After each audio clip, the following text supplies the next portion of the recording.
My name is Sofia Allen, and the message that ended my family came on an ordinary Tuesday lunch break. The hum of the vending machine was louder than usual. My phone buzzed once Dad's name on the screen, and then the words that hollowed me out. "We're cutting all ties. Don't come around ever again." Before I could blink, my sister reacted with a heart. Just a heart, the kind people use for cute puppies, not disowning someone. I stared at it, then typed one line back, "I'll pull my name from all loans tomorrow." By midnight, the family chat was burning. I used to believe family meant safety. That belief carried me through years of cleaning up other people's messes, of turning panic into payment plans. My father ran a small construction business that was always one contract away from success. My mother, Helen, had a talent for turning guilt into currency. Soft voice, trembling hands. "We just need a little help, honey." And Derek, my older brother, was the golden one. Every bad choice came wrapped in a promise. Just until next month, I was the steady one, the problem solver, the human credit card. When I was 24, they asked me to co-sign a small business loan. "It's just paperwork," Dad said. "You won't even notice." I signed. Then came another loan for the truck, then the line of credit for home repairs. The word temporary became our family anthem. Over time, the debt under my name looked less like help and more like chains. Outside, people saw the Allens as close-knit. Sunday dinners, matching sweaters, a picture-perfect family framed on the mantel. Inside, I felt like an unpaid employee keeping the lights on. The family group chat was my second inbox bills reminders, emotional blackmail, disguised as gratitude. "You're a lifesaver, Sophia." Then when I hesitated, "After all we've done for you." That night, after the text, I scrolled back through months of messages, hearts crying emojis, thank you gifts. I stopped at one from Derek sent years ago. "You always fix everything." I laughed out loud, but it sounded more like a choke. I looked around my apartment blazer still draped on the chair, half-eaten sandwich on the desk, and realized how quiet peace actually was. I thought about Liam, my boyfriend, and how he once told me, "You don't owe love to people who treat it like a loan." Back then, I brushed it off as cynicism. Now it sounded like prophecy. I closed. The chat exhaled and whispered, "This time I'm done paying." 2 days before that text, I'd already felt the ground shift. I was at work when a notification popped up from my credit monitoring app, another inquiry under my name. Business loan. Amount $80,000. My stomach turned cold. I hadn't applied for anything in over a year. That night, I drove straight to my parents' house. The porch light was on, the same one Dad always left for Derek, never for me. Mom opened the door with that soft, rehearsed smile. "You should have called, sweetheart." Inside, Dad sat in his recliner, the TV glowing off his glasses. Derek sprawled on the couch, phone in hand, barely glancing up. I held up my phone. $80,000 taken under my name. "You want to explain that?" Mom blinked, feigning confusion. "Oh, honey, your father just needed an extension for the business that's been failing for 5 years, I interrupted. "You used my credit again." Dad's jaw tightened. "Watch your tone. This family needed you. You're good with money. You can handle it." "You mean I can handle your mess," I said. Derek finally looked up, smirking. "You're being dramatic. It's not like we're strangers. We share blood, don't we?" I stared at him. "No, Derek, you share debt." The room went silent except for the TV hum. Mom pressed a hand to her chest. "You're twisting this. We've sacrificed everything for you." I laughed, sharp and tired. "No, Mom. You've spent everything. I just paid the bills." Dad stood, voice rising. "Don't come here blaming us for your selfish choices. You think moving in with that boyfriend makes you better than us?" Something inside me broke clean final. I felt the years of guilt of being the dependable one snap like a stretched wire. "You know what I said quietly, I'm done." Derek scoffed. "Done with what carrying you," I said, "all of you." Mom's eyes filled with tears on cue. "How can you say that to your family?" "Because it's the truth," I replied. I turned for the door, and behind me, Dad muttered, "Ungrateful." That word hit the same way it always had, like a stamp sealing a contract I never signed. The next day during my lunch break, his message arrived. "We're cutting all ties. Don't come around ever again." 5 minutes later, Derek reacted with a heart. I stared at the screen, the buzzing lights overhead, the taste of burnt coffee on my tongue. No anger, just clarity. I typed my reply slow and steady. I'll pull my name from all loans tomorrow. Then I locked my phone, sat back, and listened to the vending machine hum. By midnight, the family chat was chaos caps, lock accusations, guilt trips, voice messages. But I didn't answer. I closed my laptop, drew in a long breath, and thought, they think they've punished me. They just set me free. By morning, my phone looked like a crime scene. Dozens of missed calls, texts in all caps, voicemails from every family member. The group chat was still exploding. Mom, you're tearing this family apart. Dad, you'll regret this. Derek, hope your boyfriend knows he's next on your list. I didn't open a single one. Instead, I brewed coffee, sat at my kitchen table, and opened my laptop. The glow of the screen felt like a shield. I typed an email to my bank. I'd like to begin the process of removing myself as co-signer on all active family accounts. Then another to the insurance company, another to the credit bureau. My fingers moved steady, mechanical. Every click was a reclaiming, every form a quiet act of defiance. The printer started humming behind me. Page after page slid out loan contracts, statements, credit histories. I highlighted my signature lines in yellow, organized everything into folders. The air smelled like hot paper and ink, like something being purified. At work, Nora peeked over the cubicle wall. Rough day, I smiled thinly. Just fixing some paperwork. She tilted her head. You look calmer than I've ever seen you. Yeah, I said. I think I finally stopped drowning. That evening, Liam found me cross-legged on the floor, surrounded by folders. He crouched beside me, reading the titles, Loan Release, Cosigner, Removal Account Closure. They'll hate you for this, he said softly. They already do, I replied. He touched my hand. You don't have to do it alone. I know I said, but I need to be the one to end it. The next day, I met with a loan officer at the downtown bank. His office was quiet, the air conditioning whispering. I slid the folder across his desk. I'd like to remove myself from every loan under the Allen family business and personal accounts, I said. He skimmed the papers, brows lifting. That's quite a list. I know. It may take a few days. The process isn't simple. I've done harder things, I told him. He studied me for a long moment. You sure about this? Families can ruin you too, I said. The sound of his stamp echoed in the small room like a gavel. For a second, I closed my eyes and just listened. It didn't sound like loss. It sounded like freedom. That night, I drove home through steady rain. The windshield wipers kept rhythm with my pulse.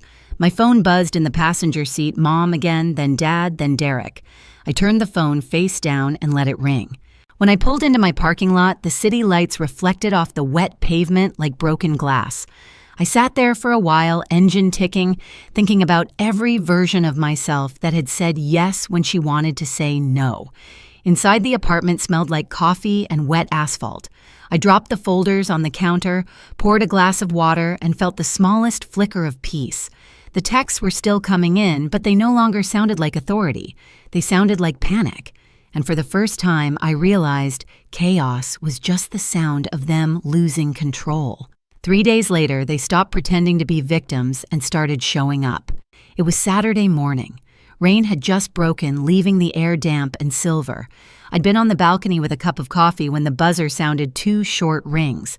Liam was still half asleep. I checked the camera feed and froze. My brother Derek stood outside the gate wearing a wrinkled suit jacket like armor. Behind him, our parents hovered.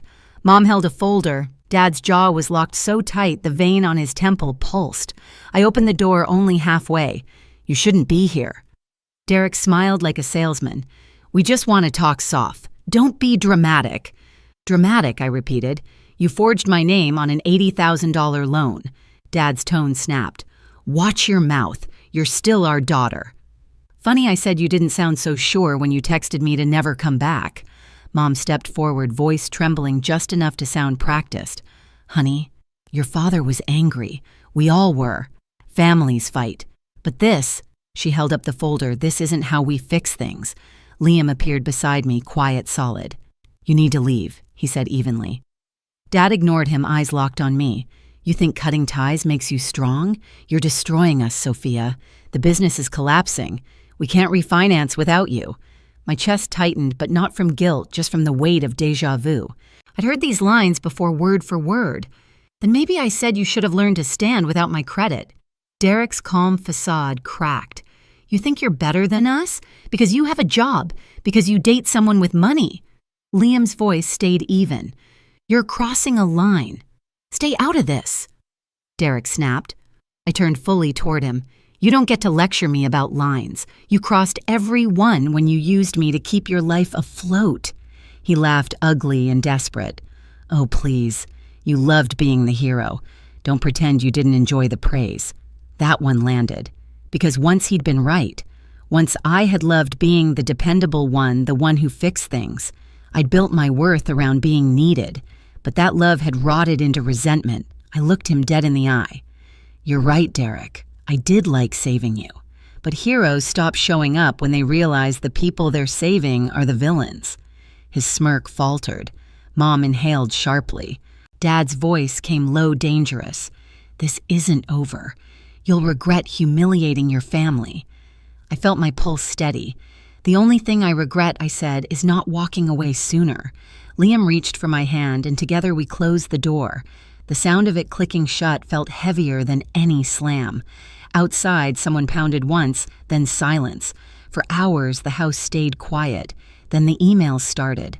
A message from my father's lawyer, potential breach of co-signer responsibility. Immediate contact requested. One from the business bank account frozen pending verification. And finally, from Derek. You've ruined everything. Are you happy now? I stared at the screen until the words blurred. Then I opened the folder of stamped papers, proof that I'd already been released from every obligation. My name was clean. The next morning, I walked into the same bank. The loan officer recognized me, nodded politely. Everything went through, he said. You're officially off the accounts.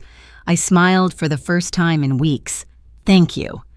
As I turned to leave, I caught my reflection in the glass door. Same blazer, same posture, but something different in my eyes. Stillness. Outside, the sky had cleared. I called a cab, but before it arrived, my phone buzzed again. Mom's voice message. Sophia, please. You don't understand what you're doing. We can't survive this. You're punishing us for mistakes we've already paid for. I hit play once more just to make sure I'd heard her right. Punishing them. They'd drained my credit, my savings, my sanity, and the moment I said no, I became the villain. It would have been funny if it didn't hurt so much. I forwarded the voicemail to my attorney, then blocked the number. That night, Liam cooked pasta. The apartment smelled like garlic and tomato. We ate in silence until he asked, "How does it feel?" I took a slow sip of wine, like breathing after years underwater. He smiled softly. "You look lighter." I wanted to believe that. But part of me still waited for the next blow, and it came sooner than I expected. The next afternoon, Nora from work messaged me, "Someone's waiting for you in the lobby." I stepped out of the elevator, heart hammering. Mom was there again, same folder, same trembling hands. "Honey," she said, standing too quickly, "please, sit with me."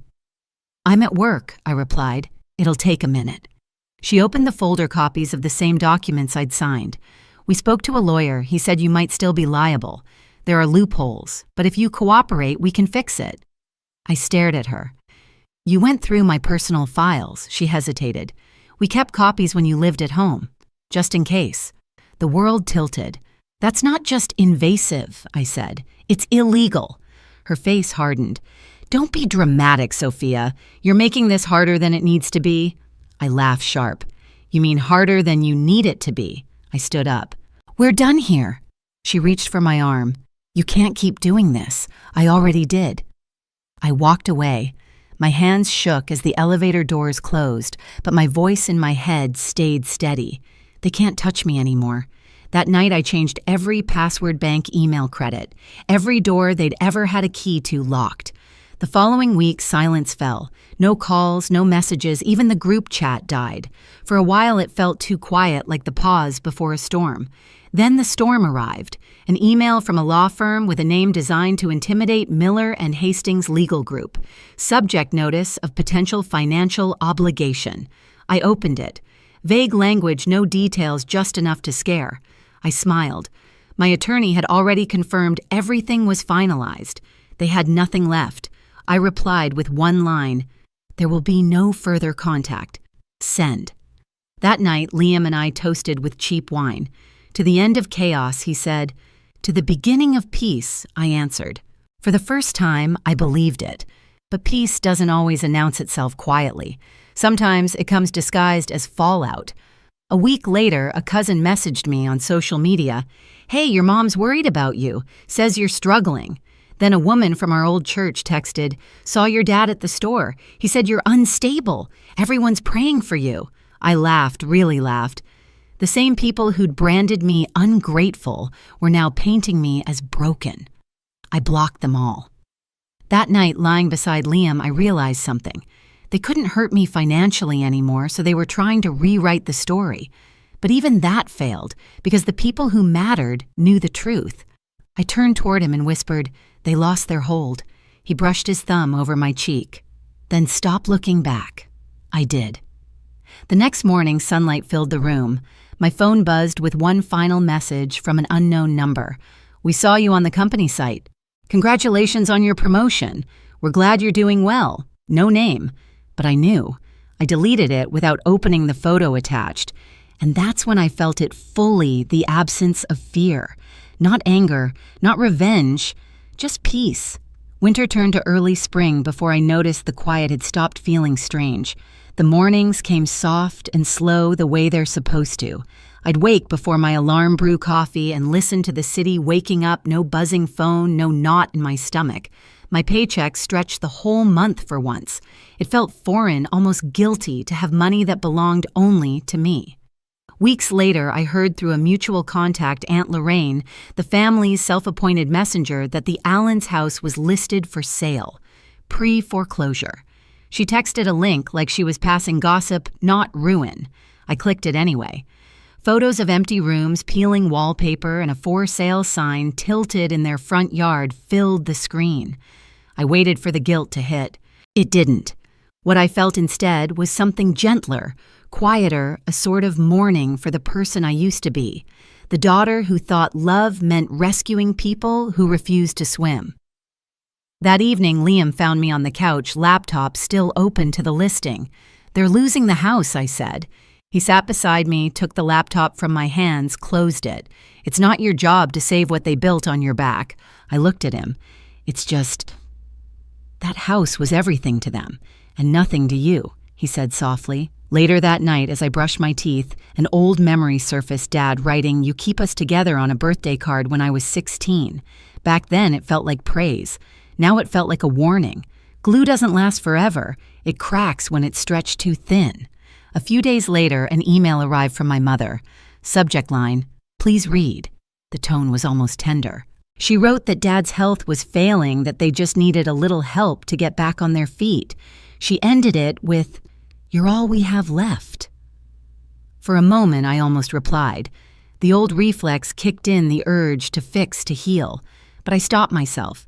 Instead, I opened a new tab and donated the amount she'd asked for to a nonprofit that helped women escape financial abuse. Then I deleted her email. When I told Liam, he smiled. "You didn't destroy them," he said. "You just stopped saving them."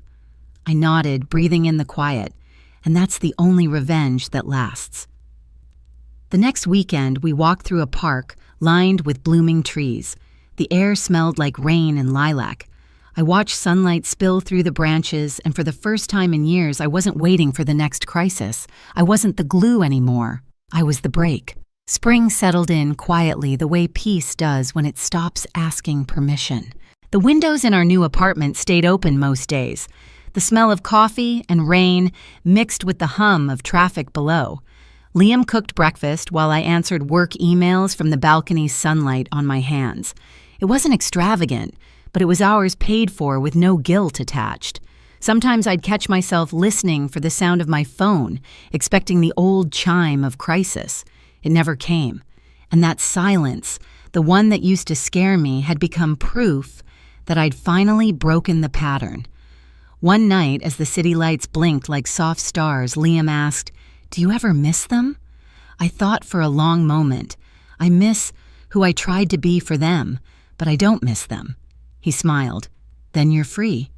I looked out at the skyline and whispered to myself, sometimes peace costs everything you thought was love, but it's worth it.